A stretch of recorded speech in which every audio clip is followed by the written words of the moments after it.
You're listening to the All Day Ruckoff Podcast, episode number 86.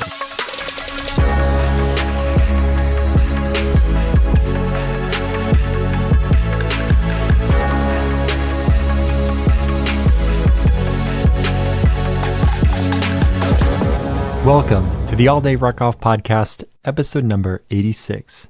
This is your host, Brian, and I wanted to thank you so much for tuning in. The All Day Ruckoff Podcast focuses on the GRT and rucking community and includes interviews, motivation, and advice to keep you informed and get you ready for your next event. In this episode, we have an awesome interview with Corey Modrowski about the Battle of the Bulge GORUCK event he recently completed with Cadre DS. That tough event was outside of Detroit. It was very cold.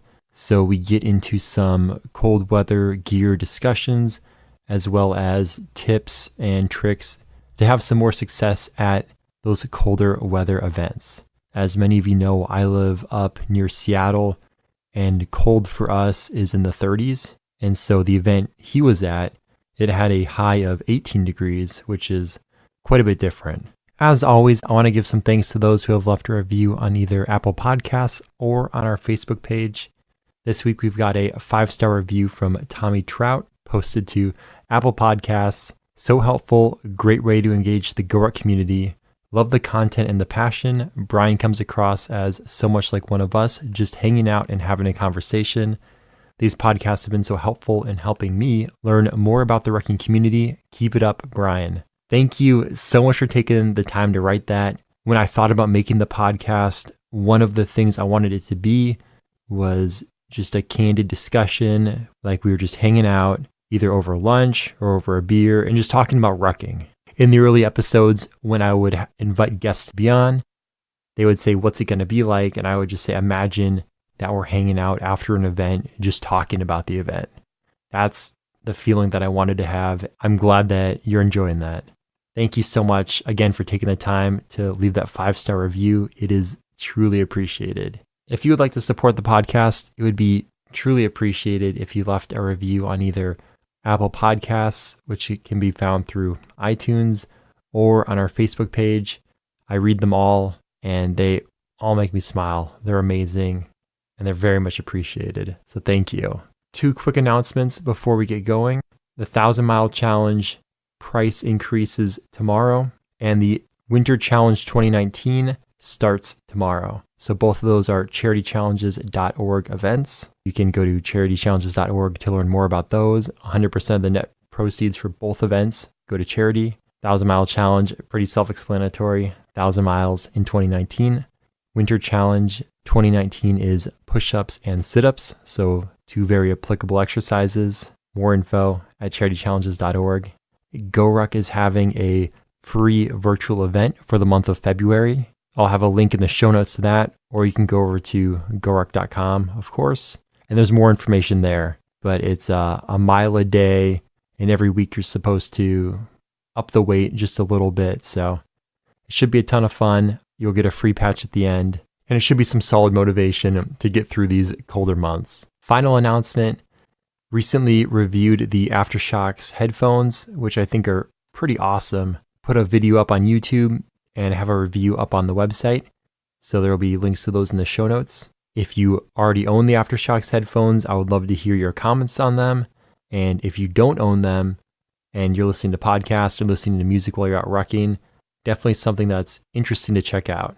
They use bone conduction technology, so it's not like your traditional headphones. Thank you so much for all the support, and here's the interview with Corey. So was your Battle of the Bulge event, was that one of those tough lights that starts in the morning and it's the light class jumps in halfway through, or did you have the traditional setup Friday night to Saturday? This was a integrated light, or a tough. So it was, I really dig this style too, because I've done my first event last year. It was with Dirty Mike, and I was in Columbus, and they did it where they did a tough on one day and then did a light on the next day. So you could do both events. And that was cool, but I really didn't much care for that downtime in between. If I'm going to do a tough, I just want to get the tough done and then move right into the light if I can. So doing this where he could smoke the crap out of us. And then we have these reinforcements come in the middle of the event and take some of the burden off of us was beautiful. That's a really interesting way of looking at it. And that's not something that I had even considered. I had heard a lot of people saying things like, oh, does this mean we're going to get half a tough event and half a light event? But I mean, I'd imagine if you're a cadre, you would, use everything to your advantage. And you can just smoke the team into the ground for the first half of the event. And then with the thought that, you're getting fresh bodies halfway through. Exactly. And, he's out there yelling at the light guys like, hey, these guys have been out here already for 7 hours and you got to step it up. They're tired. They're weary. You got to reinforce them. And that was great. It was just great. I mean, by no measure were we sitting back slacking, but, to get a little more relief because there was quite a mess of sandbags as the event went on. Isn't that weird how you just keep accumulating stuff? When Cadre's mom's driving around in a rental car behind you, it's just, you expect it at any moment. Which I got to give a shout out to Vicky. Vicky is such a wonderful person. I had her on my team for the scavenger for the Bang Bang, and she is just a delightful lady. I can't say enough nice things about her. During the Battle of the Bulge, she was kind of. I would actually refer to her right now as Cadre Vicky. She didn't directly give us any commands, but she was being DS's support through the event. So, in my eyes, she was basically kind of like the Cadre, like hiding in the wings. So, Battle of the Bulge, which city did you do the event in? I would call it Detroit, but technically the city is known as Troy, Michigan, which is just a little bit north and to the west of Detroit proper. And like you said, this was one of the ones where the tough starts in the morning on a Saturday. Was it a 7 a.m. start? It was a 7 a.m. start with the light, I believe, starting at 2 p.m., if my memory serves me correctly. So the event was supposed to start at an elementary school in Troy, Michigan. And that was the rally point, except the problem was last weekend, we were getting what the locals refer to as a snowmageddon, which, usually being in the Pacific Northwest, how it is. The weather is going to get sensationalized. So, they're trying to make you believe the world is coming to an end and because of the weather. And really it's just, the weather that you normally get every year, but they got to make it sensationalized. So, I left my house down in Toledo, which is normally about a 50-minute to 45-minute drive. Took me 2 hours. I left at 5 o'clock. I didn't get close to the start point until 7 o'clock. So I sent a message to DS saying, hey, I'm going to be late. Weather, you can only leave so early. And so he directed me to meet up at the Michigan Kettlebells gym, which is a CrossFit gym where they held the most recent Detroit Constellation. And that's how I met up with the team there. And, DS is kind of like, hey, do you guys know this guy? Hey, do you want him on your team? Heck yeah. Or do you accept him on your team? Cool. And then we got underway. So I wasn't the only late person. Hank Stam, who is a Pathfinder CA, he's from Kalamazoo, Michigan, which is much more west and much more north from Detroit. And he left at like 3 o'clock in the morning to get there. And the snow was so bad, he did not arrive until about 7:20. Keep in mind, he didn't arrive alone. He had a little tidbit about Hank is he is vision impaired. He's legally blind. So he had a seeing eye human driving him around. And so they arrived shortly after me. And so I didn't feel too bad because I wasn't the only late person. Yeah, it's nice not being the last. Yeah. But then from there, that's when we got into the Michigan Kettlebells gym and we broke out some toys. got those lovely sandbags that they keep at the gym out, and proceeded to do, I believe the workout is called DT, with on a pain train. So we linked all the sandbags together, and keep in mind there's at least 2 120s in there, at least 2 80s, and then some odds and ends sandbags that didn't feel very heavy. But any weight when you're rucking can be heavy, especially if it's sand. And then when it's on like a inch or two of snow, it doesn't matter how much it weighs, it still sucks. So that was fun.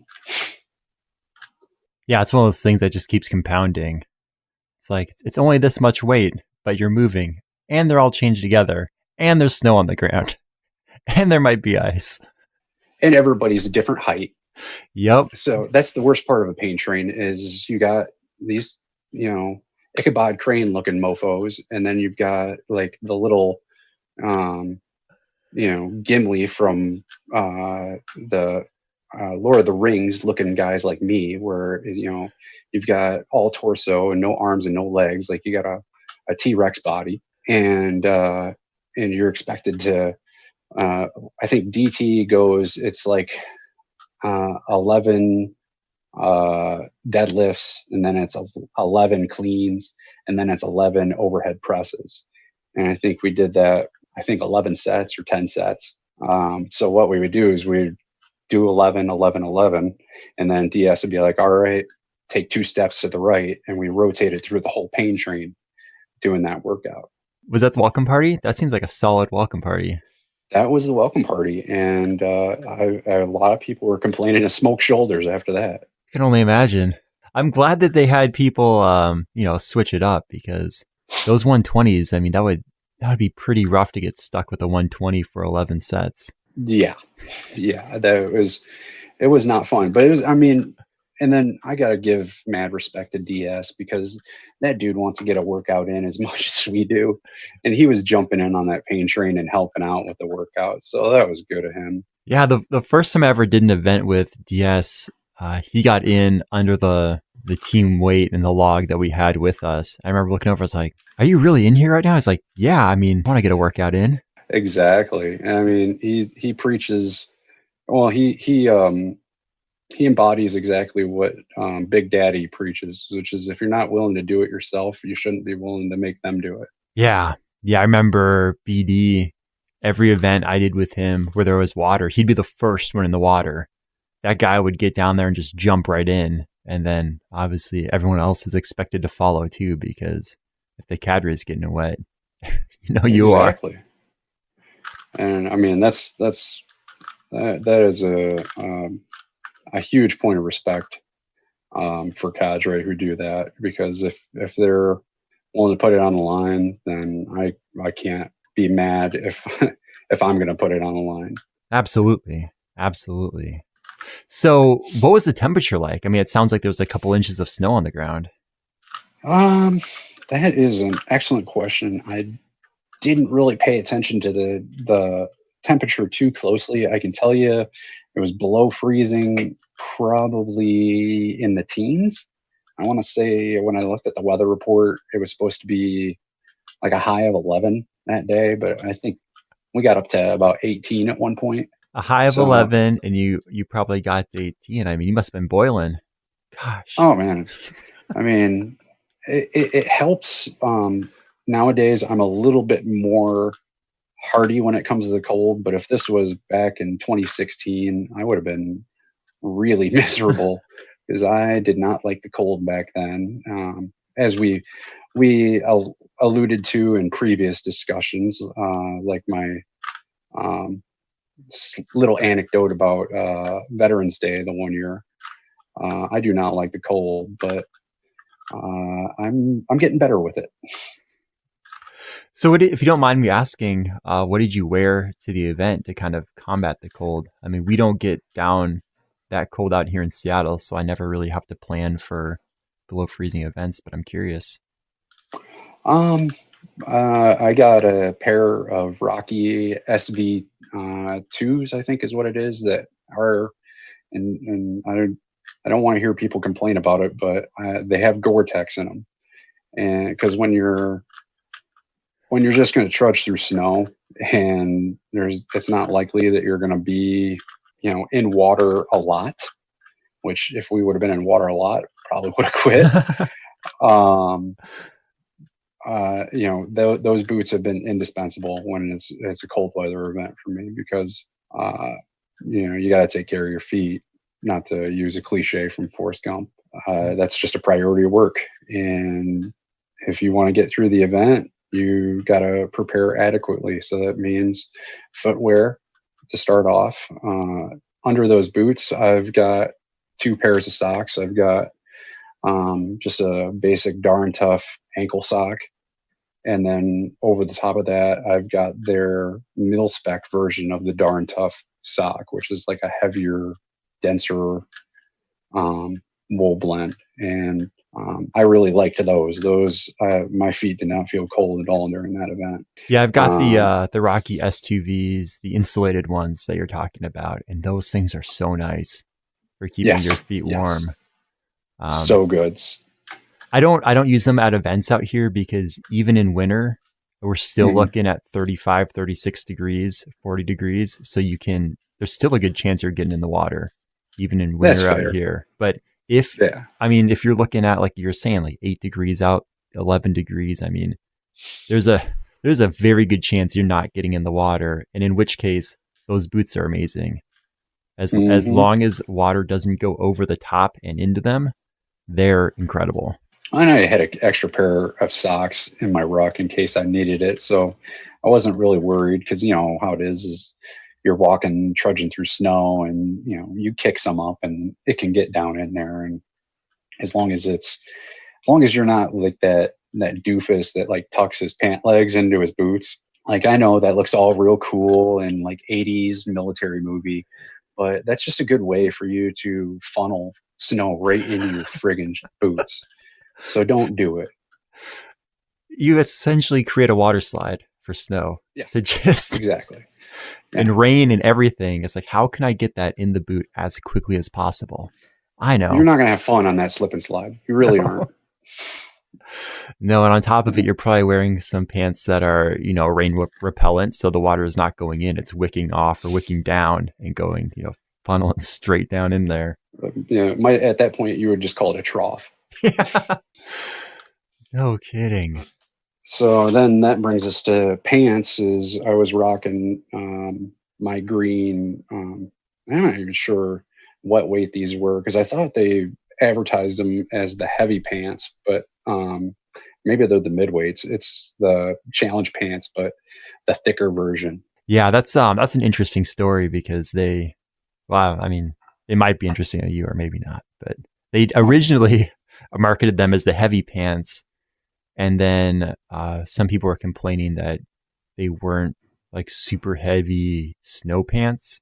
And so they ended up rebranding them as midweights. But the original heavy pants are the exact same thing as the midweights. Oh, okay. Well, that answers that. So I think they're heavy enough. I've been using them all winter so far, and it's been pretty rough winter out here. So I think they would hold up to the name heavy. But if they come out with a thicker one, I'll check it out. Yeah, I'm in the same boat. I use the heavies or the midweights, whatever they are, as of when this releases. And if you're listening to this in the future, however they're branded, those pants for multiple events, and they've been plenty warm. Wear them outside. I mean, they're great. I really, really like them. It's just, it's after you buy a couple of pairs of these, if your wardrobe is half of the GORUCK pants, I might as well just take out a reverse mortgage on my house. But you do pay for that quality, and that's what I only like. I like to buy my stuff once and not have to keep buying it. So it's an investment in my future. Absolutely. And one thing I liked about those heavier version of the pants is that they're not as shiny as the regular version, and they don't have quite the whisking sound when you walk. It's true, but that whisking sound is kind of nice because it's white noise for my son and my daughter. So I'm not against it, but it's not necessarily a downside for me. I never looked at it that way. I'm too much of an optimist these days. Yeah. Going up from there, the belt I usually use is a 511 tactical operator belt. I just like it. I mean, I could go with something cheaper. I've had the Cadre Patrick owns GMP or GPM belt. Those are nice, but his sizes are a little wonky for me. So I think at this point I'm like in his small belt, whereas every other size I'd be like in a medium. So, and I don't want to just have to keep buying his belts. So I just went with the 511. Yeah, and I like that style of belt because it's got that long strip of Velcro on it. So as your waist gets smaller throughout the event, you can just keep tightening it. Exactly. That's something I didn't realize that I would need at my first event. Yeah, you burn through those calories. You slough off that water, and suddenly those pants are fitting a lot better. Mm-hmm. God forbid you have to drop a deuce during an event, and I mean, you practically need a whole nother set of pants there. Then I know your pants will be down at your knees before you know it. Yeah, and I don't want to look at like that during an event. I want to look like I'm out there for an adventure. Exactly. Yeah, I had one event where I forgot a belt, and it was only a light, and so I wasn't thinking too much of it. But towards the end, my biggest issue was rucking and having like one hand around my belt loop holding my pants up. I was like, this is like the most ridiculous thing. Famous last words. Yeah. It's only a light. Yep. Let's see. Going up from there, I think I was rocking just one of the rucking shirts, the black one, and then I had put a another layer over the top of that. I had the waffle shirt or whatever it is, that checkered pullover that they put out, which I absolutely adore. That is my new favorite winter apparel right there. I've been watching the quantity on that decrease because I know Jason said that it was a one-time run. I haven't bought one yet, but it's on my list. And as that number gets lower and lower, I get more and more anxious. I'm thinking of picking one up. I might have to pick me up another one just because I didn't realize that was a limited run, and I really do like it. And I will tell you right now that GORUCK has never paid me anything for the podcast that I have done promoting them. So trust me when I tell you that I really like the stuff and that they're not giving me a dime for saying that. So it's 100% my honest opinion, and I have no vested interests, so to speak. I wish I could strike up a deal with them where every time we say the word GORUCK, they give us a quarter or something. I mean, I would just be happy with a couple more stickers when they send it to me, because that's just how I take and plaster my rifle case with all the bumper stickers now. Yeah, it's always nice when a sticker shows up in the box. And then let's see. So we got the checkered shirt, and then as far as coats go, so I don't know if everybody knows this, but since the last time I talked to you, my total weight loss has been about 90 pounds, which probably at a later date, we will be having another one of these little podcast discussions in more detail around those type of things.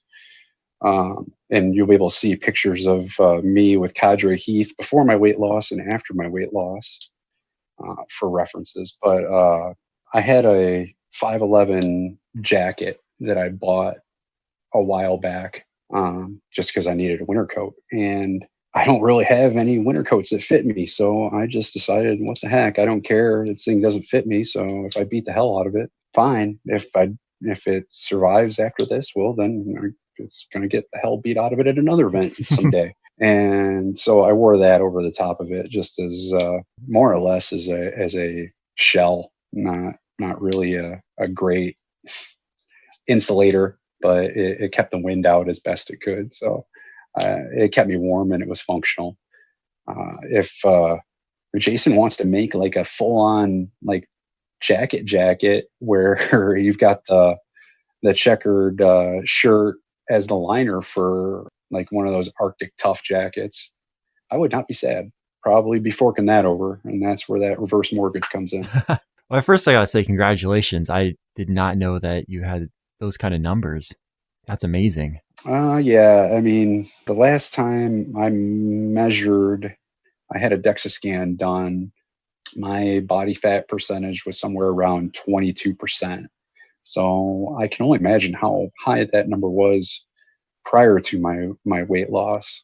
It's been a great journey because I've been on a couple other podcasts talking about ketogenic lifestyle and promoting GORUCK, and I've had a lot of people in the area send me messages and say, and tell me how inspiring I am and how they're walking around with a ruck now, and they can't wait to do their first event. So it's been a cool journey so far. That's got to feel good. I mean, on multiple levels. Oh yeah, I mean, I'm promoting a healthier lifestyle. I'm promoting what I love, and I'm getting people out there. And that's all I've ever wanted to do, is just get people more functional and get them healthier and get them moving. So, but I digress.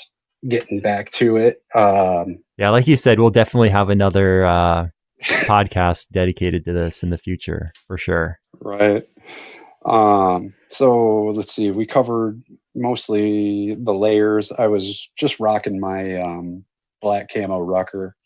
So, nothing special there, just a rucker, 30-pound GORUCK plate, had my water bladder in there, had a Yeti filled with bulletproof coffee as my backup, and then a couple of keto bricks and some electrolytes and the required items for the packing list, and off we were. Perfect. So was there anything special on the packing list for the event? I know sometimes Cadre will hit up the Facebook event group and have some extra items for the special events. Not this time around. No special straws attached to your ruck. I love you, Rooney. No pictures and diagrams from Cadre CT as to what to bring and how to arrange it during gear inspection. So it was just a plain old bring the packing list, make sure you got team weight, make sure you've got a flag, and off we went.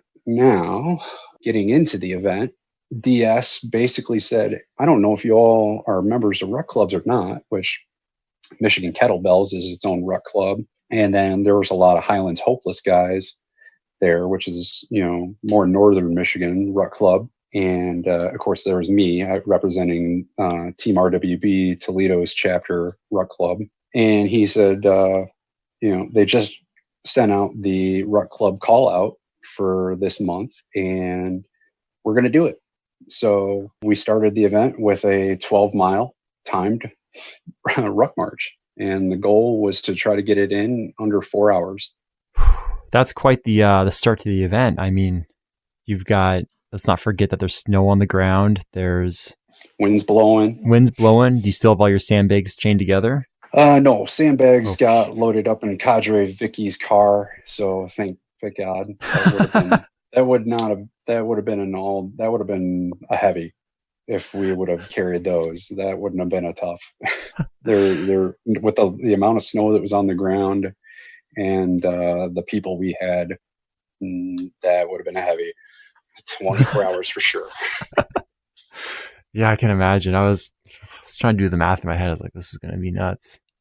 You're going to pick up the light class like halfway through it. No, we thank God. So, and we started out from Michigan Kettlebells, and no more had we left the parking lot where the gym was at than we got our first quitter. I guess Hank was starting to get some shortness of breath and some issues. So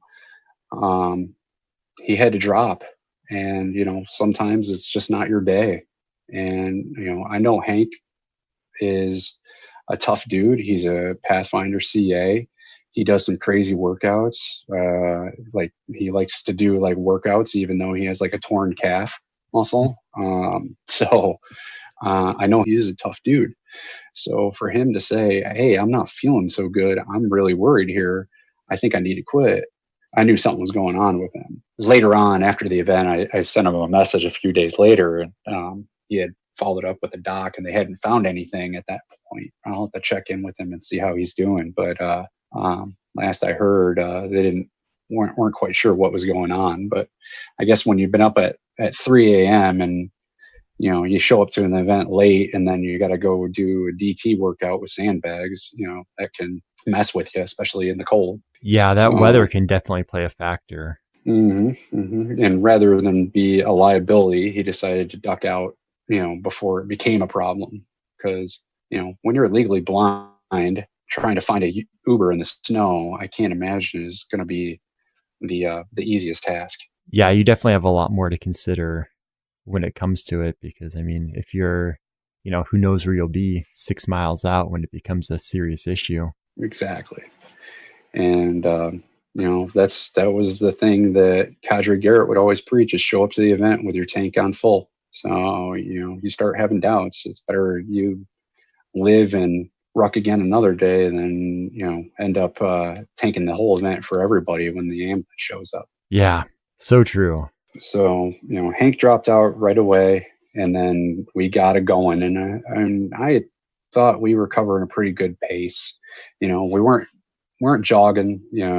DS's directions were that there was to be no running. You could shuffle as much as you want, but there was no actual running to be had, because we're walking on like an inch or two of snow. So it's already rough running with a ruck on. So running with a ruck on in the snow is just dumb. Yeah, I mean, falling in the snow when you're running sucks, but falling with all this weight on your back, I mean, that's your way better chances you're going to screw something up. A steel plate hitting you in the back of the head, or a frozen water bladder beaning you. And no, you don't need that. So just better play it safe than sorry. Yeah, and you're probably trying to stay arm's distance away from the people on your team. I mean, you fall, the person behind you is probably going to trip over you. Probably roughly. And then you're going to get their plate on your head. Exactly. So, it was a good pace, but it wasn't like murderous pace yet. So we went, the first time, DS, he goes, "How far do you think we've gone?" And I don't know, 6 miles. He's like, "Close, about 5." So we went about 5 miles, and then we came to a Starbucks, and then with a bagel place next to it.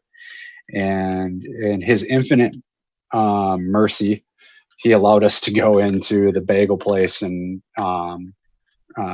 let our water bladders thaw out, and let us purchase warm liquids if need be, and generally just kind of thaw out for a couple of minutes before, and use the restrooms before we continued on this timed ruck march, which was awesome, because prior to us finding that spot, my ranger buddy in crime, Rob Wheeler, easily one of my best GORUCK friends, he rolled his bad ankle. Rob and I just this past year did a heavy down in Columbus with Mocha and Cleve for Extortion 17. And I remember Rob couldn't end up doing the 9/11 HTL in Detroit because he had a stress fracture from that HTL, or from that heavy in Columbus. So it was the same ankle that he rolled. So he got very protective of that, and he had to drop. He was the second person to drop. So we went from 17 to 15 within the first couple of hours of the event. And then after we thawed out and kitted up, and we were about ready to roll out, and DS had a little history lesson for us. Apparently that area of Michigan is known as Rochester, and it was actually a very big part of the World War II industrial complex. It was a place where incendiary devices were manufactured. So he kind of gave us a quick little history lesson on how there have been industrial accidents in the area, and that there were workers that died supporting the war effort in World War II, making incendiary devices. So that was a cool little thing to learn about that I had no idea prior to this event. So whenever I can go to an event and I can learn something that pertains to the local history, I always find it a plus. And just touching back for a second, I mean, water bladders freezing during an event, that's a serious thing that can happen. So that was one that was nice that they let you go in and get it, de-thawed. That's why you have the Nalgene. Yes. The Nalgene is your backup in case your bladder freezes. If your bladder freezes, or at least your hose line freezes because you didn't blow air into it like you should empty out your hose before you continue on so that it doesn't freeze solid like that. But if it does freeze solid, which mine did, I'm guilty, you have the Nalgene or Yeti or whatever bottle in backup so that you can still stay hydrated. Yeah. It's I know GORUCK added the Nalgene to the required gear list for their events, and I think that's just something really important to pay attention to, especially when you're doing the winter ones, because if you don't blow the water out of the hose, then that thing's gonna freeze. And it's a mission critical item. And yep. So if you don't bring that, it's going to turn into selection for you real quick. Yeah, I've never seen someone trying to drink straight from a bladder, but I can imagine that it could get to that. Yeah, if you're in a bind, you could pull your bladder out of the ruck and stuff it in your coat, and you'd be all right. But do I want to stick a frozen bladder inside my jacket and warm that up versus being able to pour it into a dang Nalgene and then just sip it instead of having this cold water bladder up against my skin? Yeah. Exactly. You've got a limited amount of body warmth here. Do you really want to be spending it to defreeze your bladder? Exactly. It's a big thermodynamics equation. Is how much energy do you want to spend on rucking? How much energy do you want to spend on keeping your body in homeostasis, and how much energy you want to spend taking and thawing out your water supply? Absolutely. I second what you say. It's a great idea to have that Nalgene there. If not for, like you said, if your hose freezes and you can't unthaw it, you can at least pour your bladder into the Nalgene and start sipping from that. Bingo. And trying to pour electrolytes into a water bladder and then drink it, you're going to get a nasty bladder. It's going to get bacteria growing in there, and then you're going to have to buy another one. Otherwise, you're just going to keep getting Montezuma's revenge every time you go do an event or you go ruck. So just don't pour anything in your bladder. Get your Nalgene, throw it in there, do yourself and everyone else a favor. Yeah, just to be safe. The second I start throwing non-water into a bladder is the second that's the bladder's last ruck. You're in trouble. Yeah. Yep. It's over. Game over. But here goes another $30. Mm-hmm. So let's see. Rob dropped. So you're down to 15 now, it sounds like. 15. Yep. And I'm not painting a clear enough picture here. We are walking. The wind is blowing snow at us. We're walking on top of a couple of inches of snow. We've got our flag. We've got a ruck for the fallen team weight. And there is ice hanging off my beard and mustache. My ruck has snow gathering on the top of it and the back. We are actively in a snowstorm while this is happening. So these are harsh conditions. These guys are experienced ruckers, very experienced ruckers. Hank runs an F3 in Kalamazoo. Rob has done almost as many events as I have. He's been just about at every event that I've been to. And so these guys are this isn't their first time. They aren't making rookie mistakes. These are seasoned veterans who just can't for whatever reason, it wasn't their day. So don't be razzing them on GroupMe or Facebook Messenger or something like, haha, you suck. These guys are tough. And it's just, you get unlucky sometimes. Yeah. And just like how you describe the conditions, when you've got conditions like that, luck starts playing a much bigger factor because you can't even see below the snow. Like, who knows? Is there a hole down there? Is there ice down there? What every single step is like, let's roll the dice. All it takes is one pothole to ruin your day. It's like that scene in Groundhog's Day where Bill Murray steps into the puddle.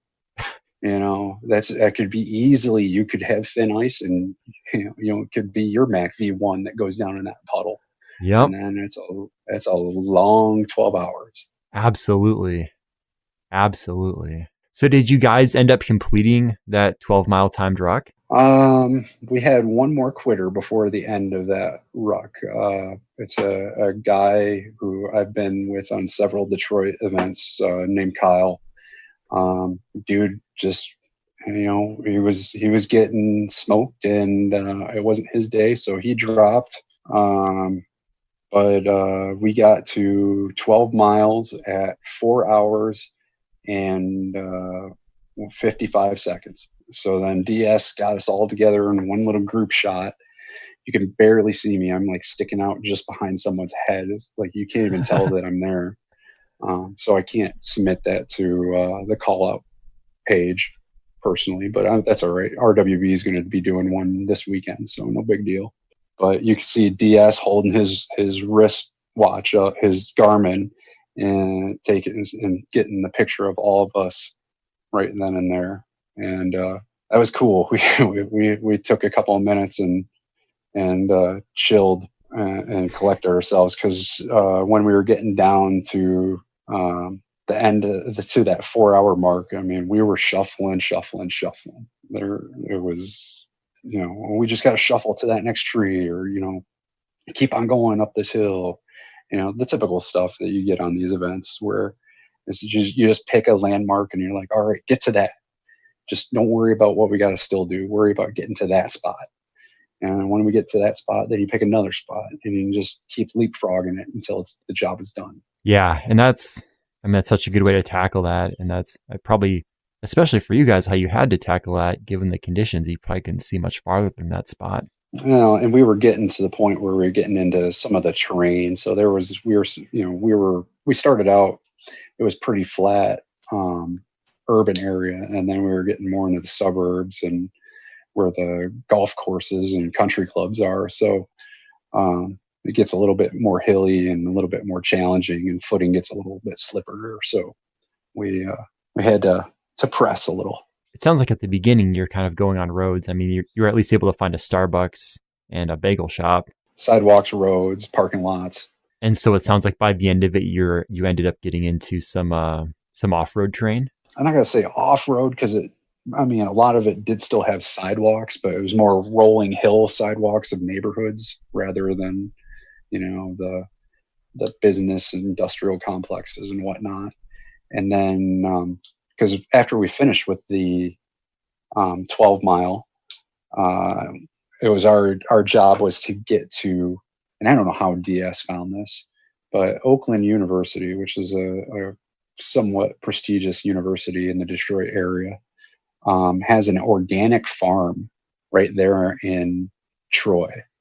And so from where we ended the 12-mile timed ruck, we had to get to that farm. And it was cool because if we would have followed this one street, it would have led right to it. But that's boring. DS is, the terrain was starting to constrict. There wasn't really a good sidewalk. It was a busy street. It's snowy. So for safety's sake, you find an alternate route. And we're just walking past this golf course. And, it looks like, this golf course has been, the fence has been beat up a little bit. And it was, the fence was bent in such a way that there was no barbed wire, and we could scale the fence to get onto the golf course, and with 2, 3, 4 inches of snow on the ground, ain't nobody out there golfing. So, it's going to hurt. And oddly enough, I'm sure the Troy police were responding to accidents rather than a bunch of weirdos trespassing on a golf course. So I think we're the least of the Metropolitan Police's worries at that time. So as a team, we get across safely onto this golf course, and we follow kind of a path on the golf course, and then we get to the edge of the fence, and then we found a way to get out of the golf course fence onto more of a side street area as a team, and then we get to the organic farm. And I mean, this organic farm is so perfect for the scenario because I mean, it's just all it is a beat down shack. The university students just keep their gardening supplies in so that they can work the farm during regular seasons that aren't snowmageddon. You didn't find many people out there tending to the crops that day? No, not at all. But I mean, it's so perfect because it fit in with the Battle of the Bulge theme because it had the feel of like an abandoned farmhouse, in the woods. Well, that's phenomenal. Because one of the things DS talked about is the Wereth 11, which was a group of African-American artillery soldiers that were captured by the Nazis during the Battle of the Bulge, but a Allied aircraft strafed the position, and 11 of them I think 11 or a group of them were able to get away, and the Nazis spent a lot of time chasing them down, and then ended up torturing and killing them in a farmhouse, and they weren't discovered until way later after the war, I guess. So that really kind of puts you in the mind frame. And so we're sitting in this little, shacky house. There's a bathroom for us to use, and we're refilling our water and just kind of, getting some calories in. And DS starts getting on his phone, and he starts directing the light crew to come find us. So he's, the light start point was the same as our start point, but he kind of was like, all right, you got to come to us and reinforce us. So I don't know what his message to them was, but I just kind of heard him start announcing it. He's like, hey, come find us. And so we got to rest until the light come and found us. I think that's just so cool. I think that's awesome. And Cadre DS does an amazing job finding, I don't know where he finds his locations, just like you said. He pulls them out of somewhere. I have no idea where, but he's always able to find a spot that just seems to perfectly fit the mood or the theme of the event or what he's trying to get across. Well, I think DS is really good at either delegating or finding local, either GRTs or just forging relationships with local people. Because DS is from Michigan. I guess he was born up in the UP, and he still has kind of like family ties there. So that's one way he could have coordinated with local GRTs who will remain nameless, not me, Detroit GRTs.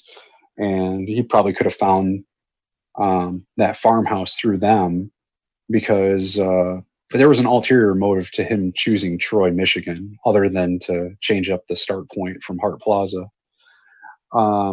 There was a powerlifting meet going on at a nearby gym, and Tom Zuck, who is I don't want to say senior GRT of the highest order, but he's very high in the senior GRT pecking order.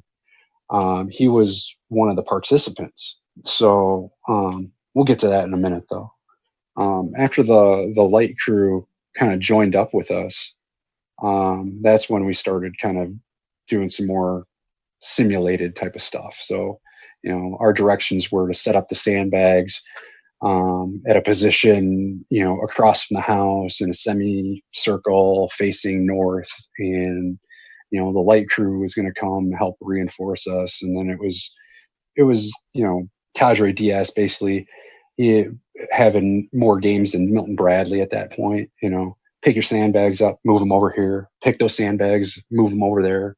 All right, pick up the toughs, all the tough people, put your rucks down. All the light people, grab the tough rucks and take them over there. And then one of the scenarios was one of the local GRTs who was shadowing basically put her SUV into neutral, and DS is like, hey, that tank over there is stuck, push it. So we got to push a car from the rear. People were inside the car controlling it, so there was no imminent danger. But we were pushing a tank around, and so that was kind of like the lights welcome party then. So when the light class came and reinforced you, did they have a cadre that came with them to find you, or were they tasked to find you on their own? Pretty much, I think DS got on Facebook Live and was like, you got to come find us. And which it wasn't very far away from the start point, as I understand it. So there was no imminent danger of them getting lost. And he basically, said, I think people came rolling up in vehicles. So it wasn't like they had to ruck from the start point to find us. They were just, get in your cars and buddy up and come over here instead of over there. That's kind of a cool way to play into the whole special events, situation. Like they're all at the start location and then they get this call in that says you guys are stuck and, you need reinforcements. And they got to figure out where it is and get over there. Exactly. It was, and it just adds to the whole feel of the event, and that is why DS is a top rate cadre. He is triple A class. Absolutely agree with that. So you've got the light class with you. They've kind of got their welcome party done and out of the way. Where did you guys go from there?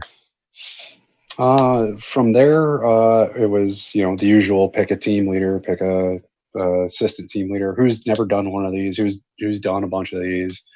And then we took the sandbags, and we had to go, to some park, and, it's the usual kind of stuff is you got to try to figure out how to rotate people through, it's the usual, tell people don't ask for volunteers. I don't want to ruin it for anybody that hasn't done an event yet, so we'll just leave it at that.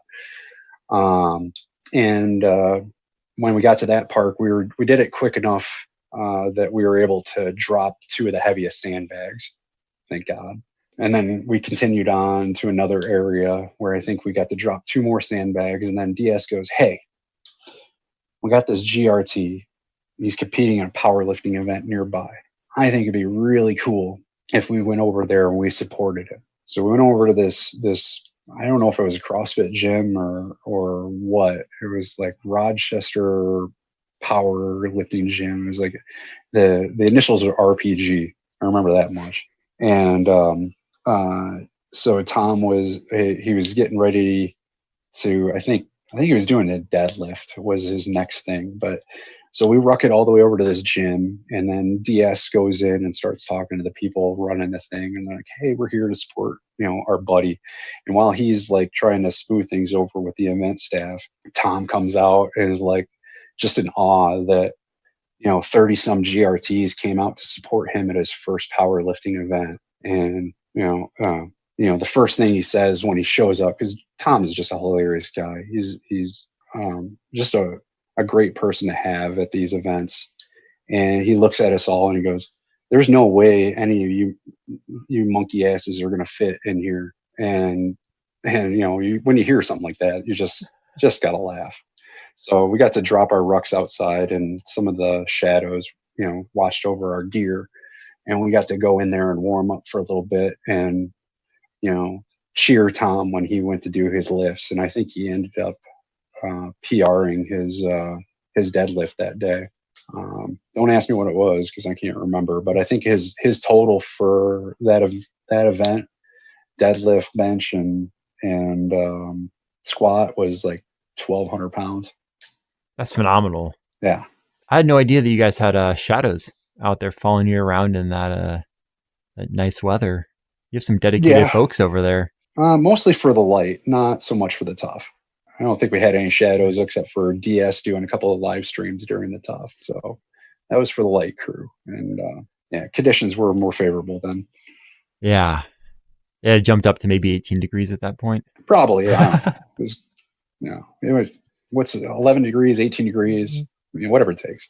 And so the light class came and joined you at around 2 p.m. And so you had already been out there since 7 a.m. So that's 7 hours. And now you're at the powerlifting competition. That sounds like something Cadre DS would do. Hear about a GRT competing in something, say we got to support him, bring the crew over there. All around good stuff. He has a theme because he is doing the Arnold Light this year for the Arnold Classic in Columbus. They're doing a custom this year where they're somehow it's involving the sports festival, the Arnold Classic over in Columbus. So Arnold Schwarzenegger, the governor, he got his kind of start in Columbus. Like the story legend goes that he worked out at a gym, but he couldn't afford to pay the membership. So the owner of the gym's like, you know what, just do something nice for the city when you make it big. And so that was his way of giving back to the city of Columbus. And so this year they're going to have a custom light, and DS is supposed to be the lead cadre on it during the sports festival. And it sounds like it's going to be something phenomenal. I can only imagine. I feel like Cadre DS, when he gets on the special events and the custom events, they're just a whole nother level. Well, he's my number one pick. If I can ever get the custom GORUCK MASH light in Toledo, light and tough. I wanted to do a tough and a light in Toledo, but right now it's hard finding folk. I thought Toledo would be a little bit more interested in rucking, but I've been proven otherwise at the moment. But that is neither here nor there. Well, hopefully with the monthly rucking challenges that GORUCK's been putting out, they just dropped their February challenge today, which is pretty cool. I saw that. It does look good. And I am getting a lot more play in the Team RWB group, so anything's possible. There we go. Anything's possible. But what is that challenge? It's 1 mile every day for the month in the month of February. Yeah, that's exactly it. So it's 1 mile a day for the month of February. If you miss a day, they're going to have a workout that you do the following day to make up for the day you missed. And then the idea is that every week you up the weight a little bit. I missed that part, but that's cool. I dig that. Yeah, something to get you back in the fight. If you miss a day, you're not completely out. You just have to pay the piper. Right on. Yeah, you mess up, you got to pay the man. Exactly. So it's a cool idea. And again, it's going to be a free patch. So, even better. So let's see, powerlifting event, Tom, which he ended up getting on the Michigan GRT page afterwards. And he was very, very grateful for the support that we gave him. I guess the original idea was that we were going to Shanghai him into indexing with us after the meet. But I guess Tom's wife had other plans afterwards, so that wasn't going to happen. Yeah, that would have been pretty wild. But I can imagine that she probably had something special planned, especially if it's his first competition and it's not his 100th. Well, I'm thinking, 18 degrees wearing a weightlifting singlet, it not going to give you much insulation there. And Tom, he did Snowdrop light this year in Ranger panties, and it was not warm over at Snowdrop this year. So, he's tough, but, a weightlifting singlet, I can't be 100% confident in him. I think he's got a better chance than most, but I don't know. Yeah, better chance than most. So he's at, 10% chance, 90% chance of frostbite. Most would probably be at 99%. Maybe no. But so after we thought out that the weightlifting event, I think we pretty much, I think from there on, we rucked a pretty long ruck back to that farm, and that was where we indexed. And it wasn't by any means short. It was a pretty long and boring ruck, and we still had some of the sandbags, I think. Maybe we got to give those up. I'm not sure.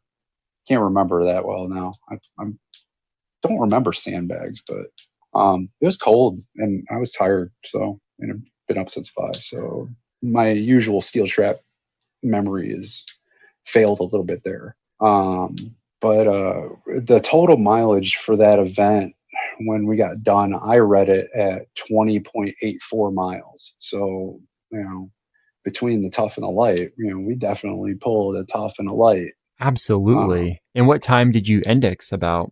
It was dark. I remember that much. I want to say 6:30, 7 o'clock, somewhere in there. Yeah. So, I mean, you got a 12-hour event. The light team got a 5-hour event. Everyone got what they should get. That's good to hear. Mm-hmm. I don't personally have any experience with that format where the tough starts and the light joins in.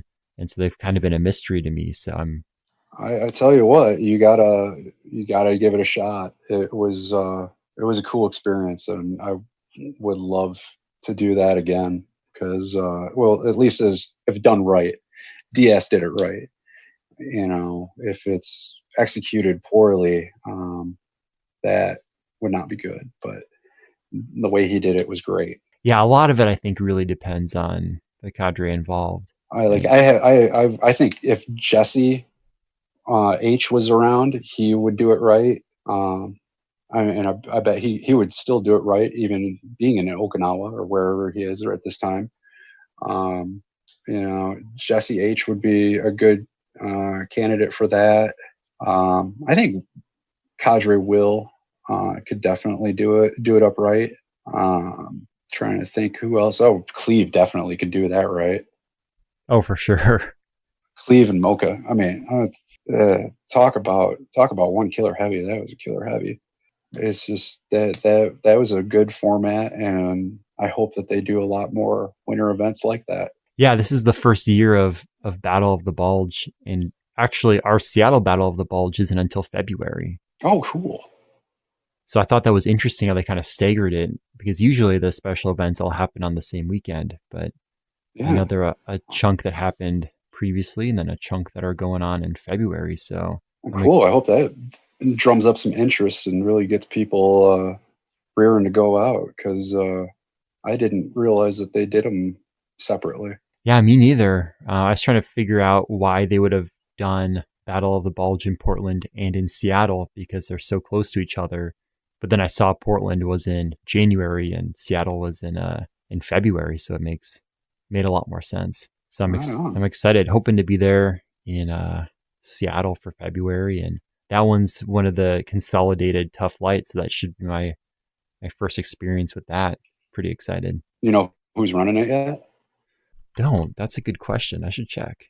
No pressure to whoever the cadre is. Our cadre is Doug W. Never had Doug W before, so not familiar, but well, best of luck, Doug. Yeah, it should be fun. I like meeting new cadre. It's tough, right? Because I know which cadre I really like and I get along really well with and have a fun time talking with. And so it's always great to see them, to do an event with them. But then you never really meet new cadre until you do an event with one. So never met Doug W. So hopefully it's fun. That was the thing, is when DS was scheduled for the double light in Cinco de Mayo, everyone's like, who's this DS guy? And, a lot of people were like, not another baby cadre. We can't take one of these lame events, because there's been some events that have been better than others. Just how it is. Sometimes it's not the most quality experience, but we were pleasantly surprised with our first DS event. Sometimes you got to take a gamble and see who that new name is and see what they're all about. And you might come away a better person because of it. Absolutely. And I mean, it's just going to show with DS. I mean, no one knew who he was when he started out, and I mean, he's getting pulled in for customs all over the place. Well, and I think he's got one of the cooler jobs in the military. He's a combat air controller. And, if you would have asked me what that job was, prior to doing an event with him, I'm like, I don't know what the heck that is.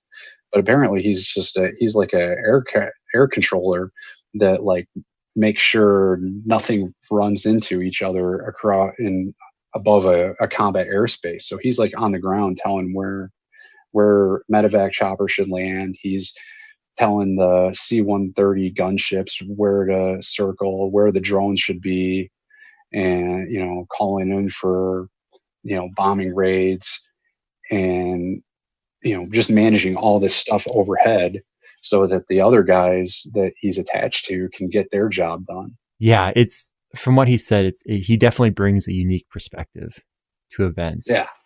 Whenever I can get a unique story and more of a feel for a cadre's service, not that I have anything against the trigger pullers. I mean, we need those guys too, but getting a taste of all the different jobs out there, that's just cool. It lets you know there's so much more out there, and that everybody plays a vital role. Absolutely. I had him for a custom event out in Seattle that has a kind of a navigation event, Navigation Tough, and he brought just a ton of knowledge because he was explaining how when he'd set up the airfields, how he'd have to, in the drop points and stuff, he'd have to use all these navigation techniques to hike out there and figure out where he was, and had just a lot of real world applicable knowledge to share. And I think that's one of the reasons why he's ended up doing a lot of those expedition events and the navigator stuff and the land nav heavies. He brings a lot to the table. He just demonstrates a knack for improvisation and creativity, and that is something that GORUCK needs more and more of, because that really builds an awesome experience. I posted on the Tough page, well, not the Tough page, but the event page for the Battle of the Bulge, is, hey, bonus points for not using Hart Plaza as the start point. That's the start point for almost every single Detroit event. And for him to do something different was very welcome. Yeah, it's always fun, right? When you check the start location and you see that it's not one of the two spots that's chosen for 99% of the GORUCK events. Yeah, there's a joke that when we're walking down the Detroit Riverwalk, and there's this big hill at one of the parks nearby, and if we don't do something at that hill, we're talking in the line, we're like, Cadre, that's GORUCK Hill, we're supposed to stop there. Yeah, we've got some spots like that around Seattle that it just so happens all the Cadres seem to find their way there. Some water entry points, some hills. Cadre, I don't think you know how this works. That's GORUCK Hill. We're supposed to go there. Did you not read the notes on the Cadre app? You didn't check the intel brief. It's almost mandatory. We have to go there. That's too funny. So after the event, I mean, it's still, terrible weather out. Did you guys all get together, or did everyone kind of go their separate ways pretty quickly? Because of my unique dietary lifestyle, I don't usually partake in the festivities afterwards, but it looked like they did get together at a brewery nearby. The Highlands Hopeless people, they're kind of their own little clique, so they're gonna pick a place, and then like Michigan Kettlebells people maybe pick their place, but it looks like there was a little bit of mixture there. So it looked like there was a little bit of a get together, but for the most part, I was more concerned about getting my core temperature back up. Yeah. 10 to 12 hours of exposure is fun, but it's only fun for so long. Right. For me, that was fun because, driving home, it was probably another hour and a half, 2 hours to drive back home, and which down I-75. It was one of those, it was like, whose line is it anyway? But it's more like, whose lane is it anyway? It just, the lanes are all made up and nobody really knows where they're supposed to be. So you just kind of guess and hope that's right. But it wasn't that much traffic, so it wasn't like I was in any real danger. That's a great saying. I've definitely been in that experience before, but where the lines don't really matter, not that you could see them. And right, if somebody wants to go faster than you and they're in their car, it's like, fine, whatever. I'll be driving past you as they're towing you out of the ditch. oh yeah, it's like you do you, I guess. Have fun. Well, it sounds like it was an awesome event. I'm glad that you're able to do it. One of my most favorite. I haven't stopped wearing the patch on my attack hat since it. All my pictures with my newborn son. I've got my Battle of the Bulge patch on, so I can't quite put it on the patch board yet because it was such a great experience for me. And congratulations again. Congratulations. Thanks. That's so exciting. I know what you mean. I still have my Veterans Day Tough event patch in my ruck, and then hopefully I'm able to hit Battle of the Bulge, and I'm guessing that patch will hit the wall, and Battle of the Bulge will go on the ruck after that. Yeah, I mean, I hope you get to do the integrated event because I really dug that format, and it certainly allows for a more unique experience. It's fun. I mean, different people do toughs than lights, and you get to meet the people who sign up for a tough event at a tough event, and you get to meet the people who prefer light events at a light event, and it'll be fun to have them all together at one event. I think it's going to make for a good time. Hopefully I'm not eating those words. I don't think I will be, but that's just one event. Back when I did my second event, Cadre Jeff was out there saying, it's all right. You did this one event. Maybe it wasn't a great event for you. You just keep going back and trying another one until you find that event that clicks with you, and it really sinks its teeth in and works into your blood because this is truly a wonderful hobby. I don't really know how to describe it because everybody thinks it's suffering and self-torture, and I look at it as more as stoicism and training for the warrior spirit and mindset. So it's crazy, but I love it. That should be a patch. It's crazy, but I love it. It's a good quote. My favorite patch that I was selling on Ruckmall, but I've been having some trouble locating a new supplier. Was You Did This to You was the one patch because Dean Aikens kept saying that during Battle of 1812, and now it's stuck in my head forever. It's like my personal motto. You did this to you. Yeah, and then the other patch I have is "sucks to suck," which is, I understand that was a regular saying from Mickey back when he was with the company. But those will be rolling out on my website when I get that fired up. Perfect. And I'll get that added, your website added to the show notes once it's up and going. So if you're listening and those patches sound good, check the show notes. And if there's a website there, then it's up and running. Good deal. Good deal. Well, thank you so much again for taking all this time to talk about the event. I had a ton of fun. I know you're busy, new time dad number 2 over there. So I really appreciate this. Oh, it's my pleasure, man. It's we probably need to be like getting together, talking about events like on a quarterly basis, because I really do enjoy telling my stories and sharing my GORUCK experience with everybody and inspiring people. Yeah, and I mean, you'll be able to do that coming to a website soon. Yep. On a very regular basis. So I'm very excited about that. Well, I wasn't without a little bit of your mentorship. So that I'm utterly grateful for, because starting your own business is a scary and risky thing, but having the guidance of somebody who's done it before you is very welcomed. Well, I'm just glad I was able to help in some small part. Anything I can do to help out, just let me know. Oh, thank you, man. I'm gonna capitalize on that. Perfect. Well, thank you so much again, and good luck with everything. And I'm excited for us to talk sometime in the hopefully not too distant future about everything that we kind of mentioned at the beginning, the weight loss, the diet, and everything that you're promoting. KetoRucker.com, and will be coming soon. Thank you so much for listening to the All Day Ruckoff Podcast. I really hope you enjoyed this episode with Corey Modrowski. It was so much fun talking to him about this event. I've never done one of those tough, light, integrated events. Hoping that Battle of the Bulge Seattle will be my first. And they just sound like a very unique experience.